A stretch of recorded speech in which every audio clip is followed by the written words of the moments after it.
Hello students, आइए आज हम लोग जीएस की तैयारी करते हैं। जीएस तैयार करने के लिए हम लोग आपके साथ हमेशा रहेंगे। जैसे कि आप जानते हैं कि जीएस जो है ऐसा सब्जेक्ट है जो लगभग इंडिया के हर एग्ज़ाम में पूछा जाता है, चाहे वो फिर स्टेट पीसीएस हो या फिर सबसे बड़ा एग्ज़ाम यूपीएससी हो या फिर छोटे छोटे एग्ज़ाम हो, रेलवे, एसएससी, इन सब में पूछा जाता है। आप भले जैसे आप लोग जानते हैं कि पेट का एग्ज़ाम आने वाला है, यूपी पेट का, उसमें भी जीएस का बहुत बड़ा रोल होता है। तो हम लोग जीएस तैयार करते हैं और आपको मैं ये बताना चाहूँगी कि जीएस हम लोग पहले इसलिए तैयार कर रहे हैं ताकि हम लोग एक बहुत बड़ा स्कोप एरिया कवर अप कर सके जीएस के थ्रू, क्योंकि अप्रॉक्सीमेट हर एग्ज़ाम में जीएस का वेटेज लगभग रहता है और हमेशा ही जो बड़े बड़े एग्ज़ाम होते हैं उनमें जीएस का वेटेज और भी ज़्यादा रहता है। मैथ्स और इंग्लिश और रीजनिंग का इतना नहीं रहता है, लेकिन फिर भी हम लोग मैथ्स, रीजनिंग और इंग्लिश की भी क्लासेस चलाएंगे। हम आपको रोज़ 2 वीडियो देंगे और वीक में हम आपको 5 वीडियोज़ देंगे। इससे आप टोटल ऑल अपनी तैयारी कर सकते हैं। हम सारे सब्जेक्ट्स कवर अप करेंगे, फिर चाहे वो कंप्यूटर हो या फिर मैथ्स हो या फिर इंग्लिश हो या फिर रीजनिंग हो या फिर वो जीएस हो। जीएस हम जानते हैं कि बहुत वास्ट सब्जेक्ट है, फिर भी हम इसे कवर अप करने की पूरी कोशिश करें। जीएस कवर अप करने के लिए हम लोग येलो वाली बुक लेके आए हैं।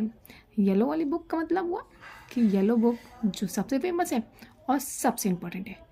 वास्ट सिलेबस जीएस का जो है वो इस येलो बुक में पूरा समाहित है, ये याद रखिएगा। इसलिए आपको ये येलो बुक पढ़ना मस्ट है और हम इसी येलो बुक को आपको पढ़ाएंगे। आप शायद जानते नहीं होंगे, लेकिन इस येलो बुक के बाहर का कुछ भी नहीं आता है। बहुत ही एक्सेप्शन होता है कि येलो बुक के बाहर कुछ आ जाए आपके एग्ज़ाम में।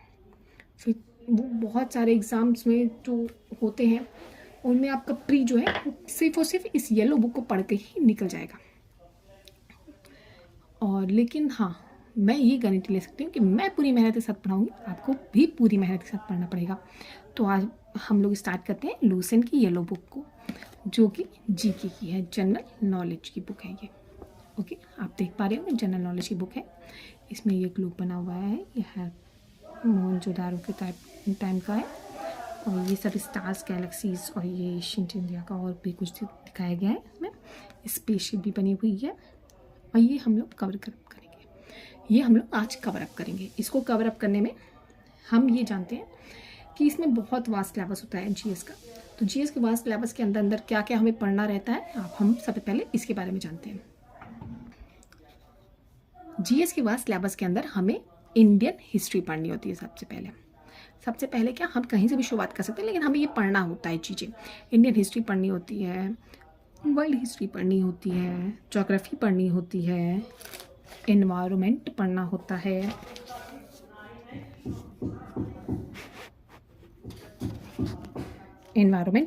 है, और हमें इंडियन पॉलिटी एंड कॉन्स्टिट्यूशन भी पढ़ना होता है। उसके बाद और भी बहुत सारी चीज़ें आती हैं, जैसे कि है इंडियन इकोनॉमी आती है, फिजिक्स आती है, केमिस्ट्री आती है, बायोलॉजी आती है, मिसलेनी मतलब हो गया जो इम्पोर्टेंट ऑर्गेनाइजेशंस हैं, या फिर फर्स्ट इन इंडिया हो गया, या फिर इम्पॉर्टेंट मॉन्यूमेंट्स और स्ट्रक्चर्स हो गए वर्ल्ड के, या फिर इंडिया के headquarters and the world organization. इसमें मिसलेनी में वो सब चीज़ें आती हैं। उसके बाद लास्ट में इसी में हम लोग कंप्यूटर को भी पढ़ते हैं। ओके, तो हम आपसे ये बताना चाहेंगे कि जीएस के इस वास्ट सिलेबस को कवर कराने के लिए आपको सिर्फ और सिर्फ इसी को नहीं पढ़ाया जाएगा, आपको प्रैक्टिस भी कराई जाएगी। प्रैक्टिस भी हम अपने साथ में ही कराएंगे आपको। पहले हम लोग थ्योरी पढ़ेंगे, चैप्टर वाइज चैप्टर कंप्लीट करेंगे। फिर हम लोग पूरे पोर्शन को कंप्लीट करने के बाद, जब हमारा पूरा पोर्शन कंप्लीट हो जाएगा, मतलब जैसे हमने मान लीजिए फिजिक्स लिया सबसे पहले, तो फिजिक्स में ये 24 चैप्टर्स जो हैं, इन्हें कंप्लीट करने के बाद हम लोग 24 चैप्टर जब फिजिक्स कंप्लीट कर लेंगे, उसके बाद हम लोग का किरण पब्लिकेशन हो गया या फिर घटना चक्र हो गया, इन बुक्स से इसकी प्रैक्टिस भी करेंगे। और इसकी प्रैक्टिस करते हुए हम ये जानेंगे कि जो हमने कवर अप किया उसमें हम लोग कहाँ पे हैं। इसलिए प्रैक्टिस सेशन में भी आपको ज़रूर आना है। और जैसे कि इसमें दिखा रखा है कि 24 चैप्टर्स हैं आपके, तो इसको कवर अप करने में हमें 15 डेज़ लगेंगे, क्योंकि 24 चैप्टर है। अगर हम डेली बेसिस में भी 2 चैप्टर्स कवर अप करेंगे तो भी हमें 12 डेज़ तो लगेंगे ही इसमें, और अप्रॉक्सीमेट 1 वीक का हम इसका प्रैक्टिस सेशन भी चलाएंगे। 1 वीक का अगर हम प्रैक्टिस सेशन करेंगे तो अप्रॉक्सीमेट 20 डेज़ के आसपास हमें लगेंगे फिजिक्स कवर अप करने के लिए। लेकिन हाँ, ये हम प्रॉमिस कर सकते हैं आपसे कि ये 20 डेज़ की फिजिक्स के बाद आपको फिजिक्स को मुड़ के नहीं देखना पड़ेगा, बशर्ते आपको भी इतनी मेहनत करनी पड़ेगी जितनी मैं आपके साथ कर रही हूँ। ओके, तो चलिए अब हम लोग पढ़ते हैं फिजिक्स। साइंस, जैसे कि आप जानते हैं कि साइंस के अंदर हमने 3 चीज़ें नोटिस करी, फिजिक्स, केमिस्ट्री एंड बायोलॉजी। तो सबसे पहले हम लोग फिजिक्स को कवर अप करते हैं। फिजिक्स का एक चैप्टर पढ़ेंगे, उसके बाद हम लोग अपना देखेंगे, रिवीजन करेंगे। फिजिक्स के एक चैप्टर को पढ़ने के बाद उस चैप्टर का रिवीजन करेंगे, फिर हम लोग दूसरे चैप्टर में जाएंगे। मैं बेसिकली जो आपको पहली क्लास पढ़ाऊँगी उसका रिवीजन मैं अगली क्लास में आपको ज़रूर कराऊंगी। इसलिए फिजिक्स को स्टार्ट करते हैं हम लोग। जैसे कि आप देख पा रहे हैं फिजिक्स ये लिखा हुआ है, और फिजिक्स के में जो चैप्टर है यूनिट एंड मेजरमेंट, पहला चैप्टर ये हमारा फर्स्ट चैप्टर है दूसरे के अंदर। ये यूनिट एंड मेजरमेंट को आज हम लोग कवर अप करेंगे। यूनिट्स क्या होती है, सबसे पहला वर्ड आता है यूनिट। तो यूनिट क्या होती है, जो स्टैंडर्ड स्केल्स होती हैं किसी भी फिजिकल क्वांटिटी को मेजर करने के लिए, उन्हीं को हम यूनिट्स कहते हैं। ओके, डायमेंशंस आप जानते हैं कि आप लोगों ने मैथ्स में पढ़ा भी होगा, 2D 3D फिगर्स होते हैं। डी क्या होता है, डायमेंशन के लिए स्टैंड होता है। 2D का मतलब होता है प्लेन पे कोई फिगर है जिसमें 2 डायमेंशन है, उन्हें हम 2D फिगर्स कहते हैं। जिनमें 2 से ज़्यादा डायमेंशन 3D है, वो 3D फिगर्स कहलाते हैं। और ये जो डायमेंशंस होती हैं इनको हम मेनली ML इन सब फॉर्म में डिनोट करते हैं। वो डायमेंशन अभी हम आगे पढ़ते हैं, फिर हम आपको और डिटेल में डायमेंशंस को समझाएंगे। अब सबसे पहले यूनिट्स को पढ़ते समय हमें ये ध्यान देना है कि यूनिट्स में हम लोगों ने समझा कि यूनिट्स क्या होती हैं। जैसा कि मैंने आपको बताया कि स्टैंडर्ड स्केल्स होती हैं जिनसे हम फिजिकल क्वांटिटी को मेजर कर सकते हैं। तो हम लोग डेफिनेशन पढ़ लेते हैं। The chosen standard use for measuring a physical quantity is called unit. वही मतलब हुआ, स्टैंडर्ड स्केल्स जिनको हम फिजिकल क्वांटिटी, जिनका हम यूज़ फिजिकल क्वांटिटी को मेजर करने के लिए कहते हैं, उन्हें हम यूनिट्स कहते हैं। अब यूनिट्स कैसे हम जानेंगे कि ये यूनिट है और यूनिट हो सकती है, इसे जानने के लिए हमें कुछ प्रिंसिपल्स होते हैं या क्राइटेरिया होते हैं जिनको हमको एलिजिबिलिटीज़ होती हैं, जो यूनिट्स को भी क्लैरिफाई करनी होती हैं एक पर्टिकुलर यूनिट बनने के लिए। वो है पहली, वेल डिफाइंड, बहुत अच्छे से डिफाइंड होनी चाहिए ये। ईजी टू रिप्रोड्यूस, मतलब आसानी से तोड़ी जा सके और कम फॉर्म में भी यूज़ करी जा सके, ज़्यादा फॉर्म में भी यूज़ करी जा सके, उसे हम यूनिट कहते हैं। ईजी टू कंपेयर, कंपेयर करने में ईजी हो, उसे हम यूनिट कहते हैं। Internationally accepted, all over earth, all over accepted होनी चाहिए, उसे हम इंटरनेशनली एक्सेप्टेड कहते हैं। Independent of change in the physical quantity, उसको किसी पार्ट से फ़र्क नहीं पड़ना चाहिए, फिजिकल क्वांटिटी से किसी भी मतलब फिजिकल कंडीशन से फ़र्क नहीं पड़ना चाहिए, वो कम ज़्यादा नहीं होनी चाहिए, उसका हमेशा ही कांस्टेंट होनी चाहिए वैल्यू, उसे हम यूनिट कहते हैं। जैसे कि आप लोग जानते हैं ग्रेविटी, आप लोगों ने चैप्टर पढ़ा होगा तो आप लोग जानते हैं कि ग्रेविटी में हम लोग पढ़ते हैं बहुत सारी चीज़ें, कि ग्रेविटी सी लेवल के अकॉर्डिंग चेंज होती है। सी लेवल के अकॉर्डिंग चेंज होती है तो वो फिजिकल क्वांटिटी वो हमारी यूनिट बनने के हिसाब से नहीं है, कि वो हमारी फंडामेंटल यूनिट नहीं बन सकती है। ओके, उसको हम लोग फंडामेंटल यूनिट्स नहीं कहते हैं। यूनिट्स मेनली 2 तरह की होती हैं, एक फिजिकल यूनिट्स होती है और दूसरी डेराइव्ड यूनिट होती है। जैसे कि यहाँ पे लिखा है, ये फंडामेंटल यूनिट्स होती हैं और ये डेराइव्ड यूनिट्स होते हैं। दोनों ही फिजिकल यूनिट्स के पार्ट्स होते हैं, फंडामेंटल भी डेराइव्ड भी, दोनों ही फिजिकल यूनिट्स के पार्ट होते हैं। लेकिन ये 2 तरह की होती हैं यूनिट्स हमारी। अब यूनिट्स 2 तरह की होती हैं। यूनिट्स को मेज़र करने के 2 तरीके भी होते हैं, जिन्हें हम स्केलर और वेक्टर कहते हैं। कि यूनिट्स की कंडीशंस और उनका नेचर बताता है, वो स्केलर क्वांटिटी होती हैं, वेक्टर क्वांटिटीज़ होती हैं। फिजिकल क्वांटिटी की 2 क्वांटिटीज़ होती हैं, स्केलर क्वांटिटी और वेक्टर क्वांटिटी। तो अब कुछ यूनिट्स हमारी स्केलर क्वांटिटीज़ में आती हैं, कुछ यूनिट्स हमारी वेक्टर क्वांटिटी में आती हैं। अब हम लोग स्केलर क्वांटिटी पहले पढ़ते हैं। Mass, length, time, distance, speeds, work, energy, volume, density, power, pressure, electric potential, gravitational potential, magnetic potential, resistance, electric current, ये सब हमारी स्केलर क्वांटिटी होती है। इनमें डायरेक्शन नहीं होती है, इसलिए ये स्केलर क्वांटिटी कहलाती हैं, नो डायरेक्शन। ओके, और ये विद डायरेक्शंस होती हैं, मैग्नीट्यूड विद डायरेक्शन। वो केवल मैग्नीट्यूड होते हैं स्केलर क्वांटिटीज़ में, और वेक्टर क्वांटिटीज़ में मैग्नीट्यूड भी होता है और डायरेक्शंस भी होते हैं, इसलिए वो हमारी वेक्टर क्वांटिटी कहलाती हैं। जैसे कि वेक्टर क्वांटिटी है weight, displacement, velocity, acceleration, force, torque, electric current, electric field, gravitational intensity, momentum, impulse, dipole movement, current density, temperature gradient, ये सब हमारी क्या हो गई, वेक्टर क्वांटिटीज हो गई। अब हम लोग देखते हैं कि यूनिट्स हमने दो तरह की पढ़ी, फंडामेंटल और डिराइव्ड। फिजिकल यूनिट्स का हम लोगों ने टाइप्स पढ़ लिया। अब हम लोग units of system of units पढ़ते हैं। सिस्टम ऑफ यूनिट्स का मतलब हुआ कि किस सिस्टम में यूनिट्स को हम लोग लिखते हैं, उसे हम सिस्टम ऑफ यूनिट की तरह से डिफाइन करते हैं। अब सिस्टम ऑफ यूनिट डिफाइन करने के लिए हमें ये पता चला कि यूनिट्स को हम लोग चार तरीके से इंटरनेशनली एक्सेप्टेबल बना सकते हैं। किन चार तरीके के सिस्टम होते हैं? CGS होता है, MKS होता है, FPS होता है एंड SI होता है। ठीक है, CGS का मतलब होता है सेंटीमीटर, C का मतलब हो गया सेंटीमीटर, G का मतलब हो गया ग्राम और S का मतलब हो गया सेकेंड।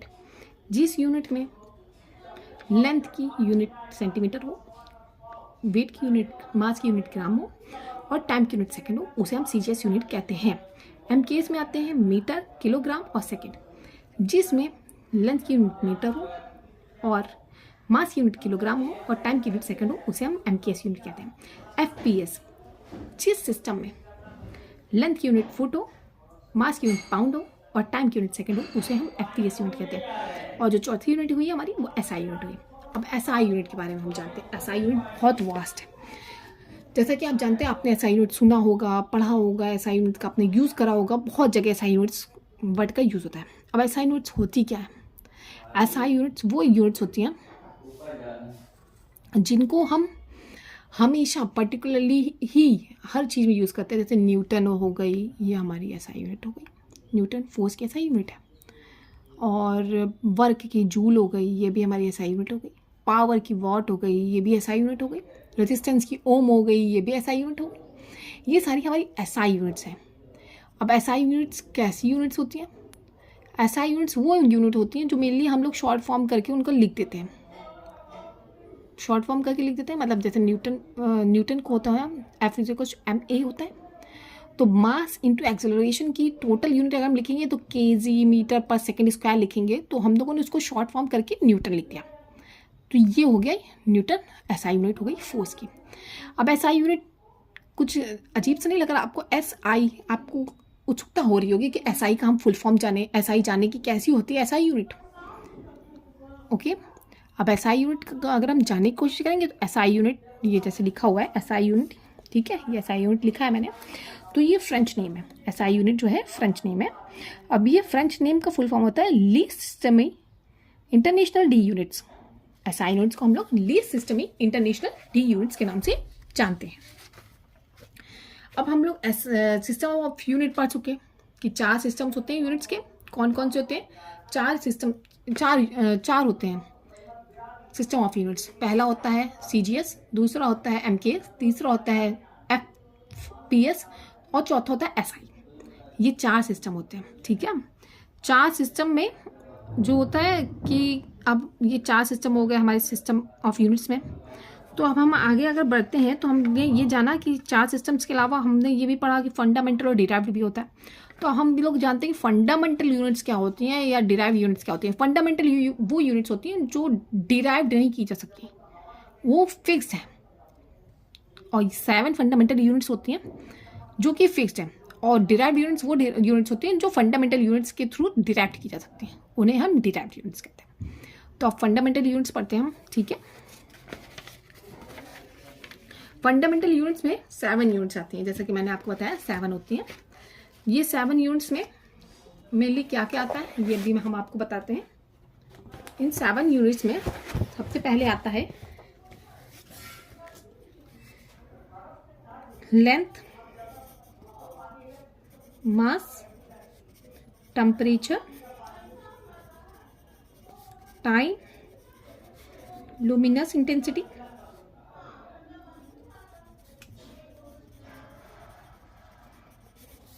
amount of substance,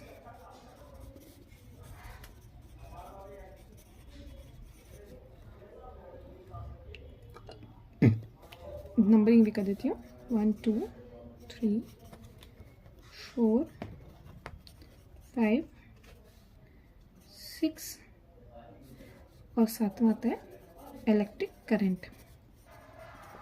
देख नहीं रहा होगा आप लोगों को, इलेक्ट्रिक करंट, ये सातवां हो गया।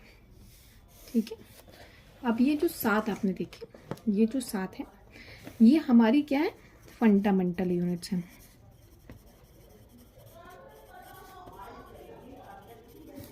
अब इन फंडामेंटल यूनिट्स को हम लोग एसआई यूनिट्स जानते हैं इनकी। ठीक है, ये लेंथ की मीटर होती है, मीटर को हम लोग एम से डिनोट करते हैं। मास की केजी होती है, किलोग्राम को हम लोग केजी को से डिनोट करते हैं। टेम्परेचर की केल्विन होती है जिसको हम लोग के से डिनोट करते हैं। टाइम की सेकंड होती है जिसको हम लोग एस से डिनोट करते हैं। लुमिनस इंटेंसिटी की कैंडला होती है जिसको हम लोग CD से डिनोट करते हैं। अमाउंट ऑफ सब्सटेंस की मोल होती है जिसको हम लोग MOL से डिनोट करते हैं। और इलेक्ट्रिक करंट को हम लोग एम्पियर से डिनोट करते हैं जिसको हम लोग A से डिनोट करते हैं। ठीक है, तो ये हमारी फंडामेंटल यूनिट्स हो गई। इनके अलावा 2 और फंडामेंटल यूनिट्स होती हैं लेकिन वो हम लोग मेनली यूज़ नहीं करते, इसलिए हम लोग उनको पढ़ते हैं, लेकिन क्योंकि कॉम्पिटिटिव एग्जाम के MCQs में कभी कभी उनको पूछा जा सकता है। वो मेनली एंगल्स के मेज़र करने के लिए यूज़ करी जाते हैं, एंगल मेज़र करने के लिए यूज़ करी जाती हैं। ठीक है, उनको हम लोग एंगल मेज़र करने के लिए यूज़ करते हैं। पहली होती है स्टेरेडियन। ठीक है, स्टेरेडियन हो गई। दूसरी होती है रेडियन। इसको हम लोग सॉलिड एंगल को मेज़र करने के लिए यूज़ करते हैं और इसको हम लोग प्लेन एंगल को मेज़र करने के लिए यूज़ करते हैं। ये भी दोनों फंडामेंटल के ही अंदर आती है, लेकिन बेसिकली ये 7 फंडामेंटल क्वांटिटीज़ होती है। ओके, अब हम लोग जब आगे बढ़ते हैं फंडामेंटल क्वांटिटीज़ के आगे हम लोग पढ़ते हैं, हम लोग ये पढ़ेंगे, यही देखिए फंडामेंटल क्वांटिटीज़ आपको बता रखी है। Length, mass, time, electric current, temperature, luminous intensity and amount of substance. Length का मीटर जो कि एम से डिनोट किया था, मास का किलोग्राम जो कि केजी से डिनोट किया था, टाइम का सेकंड जो कि एस से डिनोट किया जाता है, इलेक्ट्रिक करंट का एम्पियर जो कि ए से डिनोट किया था, टेम्परेचर का केल्विन जो कि के से डिनोट किया था, लुमिनस इंटेंसिटी का कैंडला जो कि CD से डिनोट किया जाता है, और अमाउंट ऑफ सब्सटेंस का मोल जो कि MOL से डिनोट किया जाता है। अब देखिए इसी के नीचे पढ़ा भी है पॉइंट में, बिसाइड दी 7 फंडामेंटल यूनिट्स, इन 7 फंडामेंटल यूनिट्स के अलावा 2 सप्लीमेंट्री यूनिट्स होती हैं, 2 सप्लीमेंट्री यूनिट्स भी होती हैं जो कि हैं रेडियन, RADIAN, जिसको हम लोग डिनोट करते हैं RAD से, जो कि प्लेन एंगल के लिए यूज़ करी जाती है, और स्टेरेडियन SR से डिनोट करते हैं जो कि सॉलिड एंगल के लिए यूज़ करी जाती है। अब हम लोग अगर आगे बढ़ते हैं तो हम लोग ये जानते हैं all the units which are defined and express in terms of fundamental units are called derived units. मैंने आपसे पहले बताया जो यूनिट्स फंडामेंटल यूनिट से डिराइव्ड की जाती हैं उन्हें हम लोग डिराइव्ड यूनिट कहते हैं। वही बात यहाँ पे लिखी हुई है कि हम किन्हें डिराइव्ड यूनिट कहते हैं। तो हम लोग आगे बढ़ते हैं तो कुछ डिराइव्ड यूनिट्स के बारे में हम लोग पढ़ेंगे कि फोर्स और वर्क, फोर्स जिसकी CGS यूनिट डाइन है और वर्क जिसकी CGS यूनिट अर्ग है, और फोर्स जिसकी SI यूनिट न्यूटन है और वर्क जिसकी SI यूनिट जूल है, इन्हें हम डिराइव्ड यूनिट कहते हैं। और भी बहुत सारे होते हैं लेकिन मेनली 2 ली गई हैं यहाँ पे, और इन 2 यूनिट्स में हम रिलेशन समझते हैं कि फोर्स की डाइन और न्यूटन में क्या रिलेशन होता है। 1 newton is equal to 10⁵ dyne, और अर्ग की अगर बात करें तो अर्ग और जूल में क्या रिलेशन होता है, 1 जूल इज इक्वल टू 10⁷ अर्ग। ओके, हम लोगों ने ये पढ़ा। अब हम लोग कुछ रिवीजन में टाइम देते हैं कि जितना हमने पढ़ा यूनिट्स के बारे में उसको हम लोग रिवाइज कर लेते हैं। हमने यूनिट्स के बारे में ये पढ़ा कि 7 फंडामेंटल यूनिट्स होती हैं और 2 सप्लीमेंट्री यूनिट्स होती हैं, बाकी सारी डिराइव्ड यूनिट्स होती हैं। मेनली हमें 2 तरह की यूनिट्स बताई गई थी, एक फंडामेंटल और एक डिराइव्ड, लेकिन ये बीच में सप्लीमेंट्री यूनिट्स भी होती हैं, केवल 2 होती हैं। जो सप्लीमेंट्री यूनिट्स 2 जो होती हैं वो होती हैं स्टेरेडियन और रेडियन। स्टेरेडियन सॉलिड एंगल के लिए होती है और रेडियन प्लेन एंगल के लिए होती है। अब फंडामेंटल यूनिट्स 7 होती हैं हमारी, जो कि है मास, जिसको हम लोग केजी एसआई यूनिट होती है जिसकी, लेंथ मीटर एसआई यूनिट होती है, amount of substance mole SI unit होती है, luminous intensity candela SI unit होती है, टेम्परेचर केल्विन एसआई यूनिट होती है, और electric current ampere SI unit होती है। ठीक है, ये 7 हो गई हमारी फंडामेंटल यूनिट्स।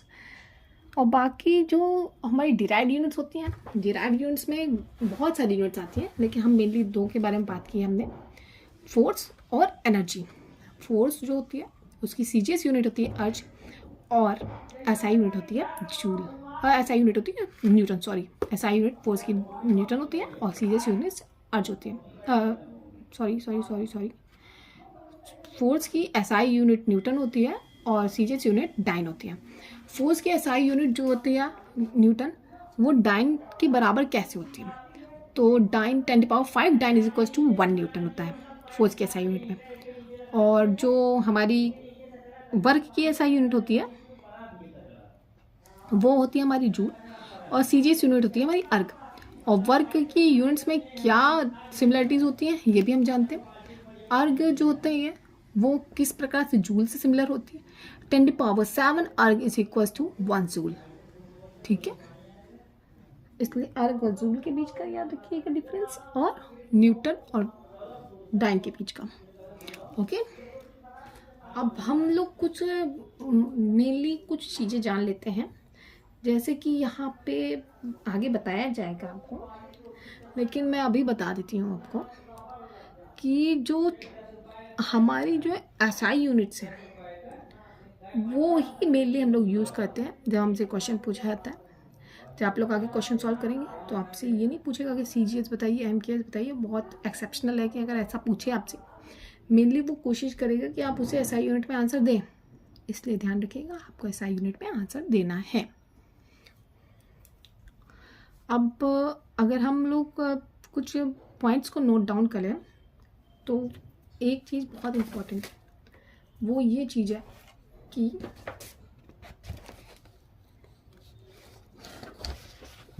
जो इम्पोर्टेंट चीज़ है कि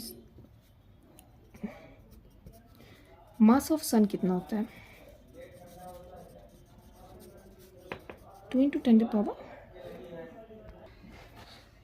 10⁻30, और लाइट ईयर, ये 2 चीज़ें आपको याद करनी, 9.46 × 10⁻15। ओके, ये होता है। अब हम लोगों ने इसकी यूनिट नहीं लिखी तो यूनिट भी मेंशन कर देते हैं, ये केजी में रहेगा और ये मीटर में रहेगा। ओके, ये 2 चीज़ें आप लोग एक्स्ट्रा में याद रखिएगा, बस आप लोगों को इसी से काम होगा। अब हम लोग डायमेंशंस की तरफ चलते हैं। डायमेंशंस क्या होती हैं इन्हें भी हम जानने की कोशिश करते हैं, तो चलिए डायमेंशन को पढ़ते हैं। देखिए, अब हम लोग डायमेंशंस के बारे में पढ़ते हैं।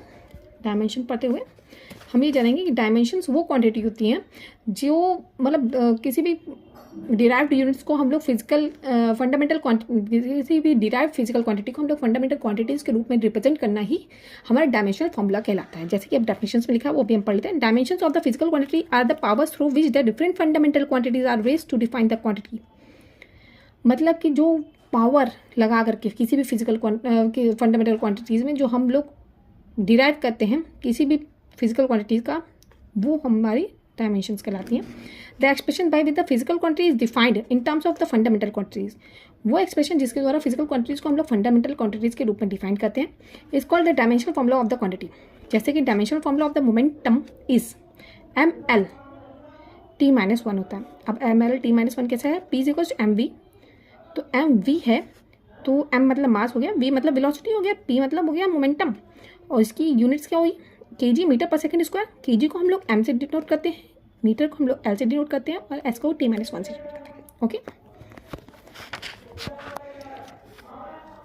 तो अब हम लोग कुछ और भी पढ़ते हैं इनमें से। वॉल्यूम की जैसे हो गई m0 L3 T0, डेंसिटी की होगी m L-3 T0, वेलोसिटी की होगी m0 L1 T-1, एक्सेलरेशन होगी m0 L T-2, angular velocity और फ्रीक्वेंसी की होगी m0 L0 T-1, मोमेंटम और इंपल्स की होगी mL T-1, फोर्स की होगी mL T-2, work and energy की होगी mL² T-2, और पावर की होगी mL² T-3, pressure, stress, modulus of elasticity की हो गई ml-1 t-2, moment of inertia की होगी ml² t0, टॉर्क और मोमेंट ऑफ फोर्स की होगी ml² t-2, एंगुलर मोमेंटम और प्लैंक्स कांस्टेंट्स की होगी ml² t-1, coefficient of viscosity की होगी ml-1 t-1, सरफेस टेंशन की ml0 t-2, universal gravitational constant की हो गई m-1 t3 t-2, latent heat की हो गई m0L2 t-2, स्पेसिफिक हीट की हो गई m0L2 t-2